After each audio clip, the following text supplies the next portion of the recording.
Hello friends, welcome back. On this video we are going to focus on saving and exporting files on Krita, and we are also going to figure out what next after Krita.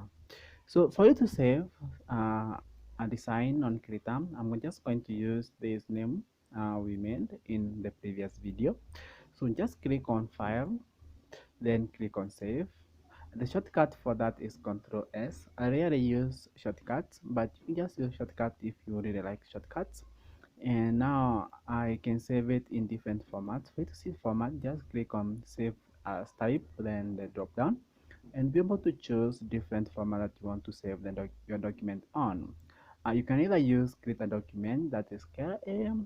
You can use open raster image. You can use a CSV document. You can choose any of these.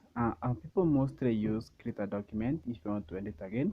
You can also export it as a Photoshop image. This will help you if you want to edit this on Photoshop afterwards. Maybe you can also save it as a JPEG or as a PNG. So that is it with saving. I'm not going to save. I already have it saved. I'll just click on cancel. There is another option of save as. So this happens if you already saved this as with a different name, and now you want to save it again with a different name, or you want to save it as an update.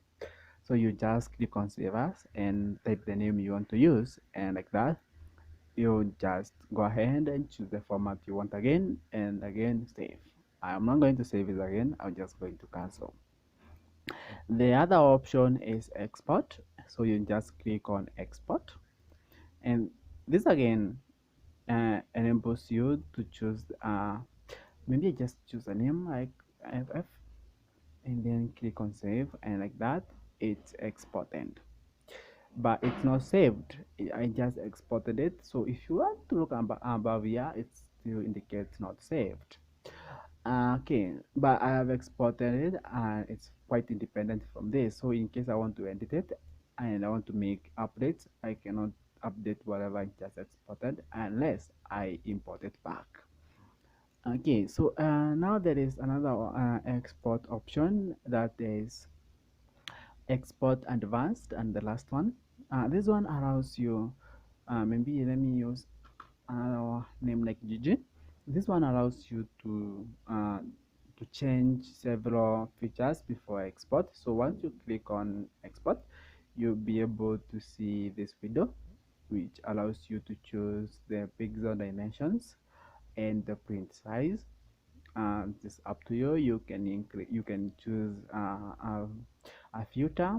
You can also go ahead and increase the resolution, the height, the dimension. You can either use millimeters, points, inches, centimeters, decimeters, pica, and cicero. That's up to you. You just this as much as you want. You can also make sure that you achieve the effect you want, depending whether you want to use the document you just exported, you are just exporting.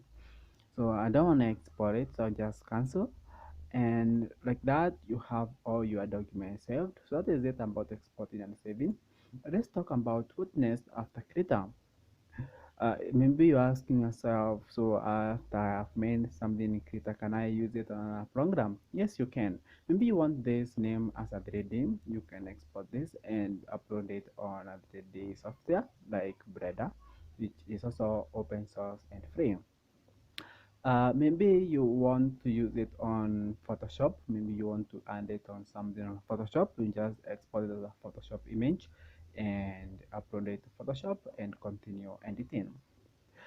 Maybe you are making a prop for a video, so you just make it on Krita, because Krita is very good with painting and to help you paint something very easily. Unlike other softwares which are not dedicated to painting, Krita is mostly dedicated to painting. So you can just paint some a prop here and maybe export it to an animation software or even a video software and use it there. So Krita is more dedicated on painting. So if you want to paint something and use it on something else, maybe you are painting an image for a magazine which you intend to use on in design.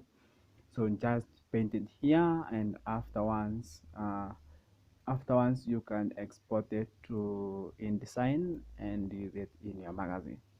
So like I said, Krita can be a starting point or maybe a middle stage. It's up to you. You just get something here and maybe take it to another software, or even you can make a finished product, a finished design on Krita and use it as standalone. For example, maybe I want to create a logo. I can just create it here and then export it, and it's done. So yeah, so that is it with Krita. So I hope I've been able to help you master the most basic features of Krita. And the reason why I made this video is because I realized we don't have much of basic videos explaining about basic features of Krita. So I thought I would wanna make one more simple and help you master Krita as a beginner. So for now, that is it, and I hope you have enjoyed the series. So see you in the next series, probably another open source. Remember to subscribe and maybe leave a comment and support my work. Thank you and see you another time.